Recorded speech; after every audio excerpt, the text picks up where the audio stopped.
రీసెంట్గా అంబానీ వాళ్ళ అబ్బాయికి పెళ్లి చేశాడు. ఆ వివాహానికి వచ్చే వాళ్ళందరికీ వెడ్డింగ్ కార్డుతో పాటు, పెళ్లి కార్డుతో పాటు ఇలాంటి ఒక బుక్ ఒకటి ఇస్తారంట, మాన్యువల్ బుక్ ఒకటి ఇస్తారంట. ఆ బుక్లో ఏమని రాసి ఉంటుందంటే పెళ్ళికి అందరూ ఏ డ్రెస్ వేసుకోవాలి. అర్థమవుతుందండి మీకు? వాళ్ళ పెళ్ళికి పిలిచారు, మనకు నచ్చిన బట్టలు మనం వేసుకెళ్తామంటే కుదరదంట. పలానా కలర్ డ్రెస్సే వేసుకోవాలి, పలానా క్లాతే అయి ఉండాలి, పలానా జ్యువెలరీ బంగారం ఇలాంటిదే వేసుకోవాలి, ఇలాంటి సూటే వేసుకోవాలి, ఇలాంటి కలర్లో డ్రెస్ వేసుకోవాలి, పలానా చోటనే ఉండాలి, ఏ హోటల్లో వాళ్ళు ఉండాలో, ఏం తినాలో ప్రతిదీ ఆ బుక్లో రాశారండి. ఆ రాసిన దాని ప్రకారమే అందరూ రావాలంట.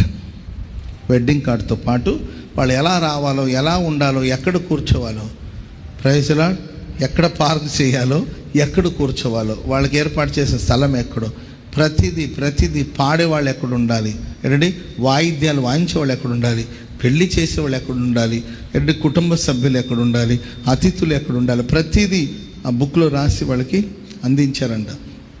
అది విన్నప్పుడు నాకు ఆశ్చర్యం అనిపించింది. ఒక సంపన్న స్థితిలో ఉన్న ఒక ధనవంతుడు తన కుమారుని వివాహం చేసేటప్పుడు ఇలాగే జరగాలని మొత్తం ఒక గ్రంథంలో రాసి అందరికి అందించారు కదా, ఒక పుస్తకంలో రాసి అందించారు కదా. మనం ఎలా ఉండాలని ప్రభు కోరుకోడా? మనం ఎలా బ్రతకాలో ప్రభు కోరుకోడండి? మనం ఎలా ఆరాధించాలో ఆయన కోరుకోడా? ఆయన ఎలా మనం సేవించాలో ప్రభు కోరుకుంటాడా లేదా?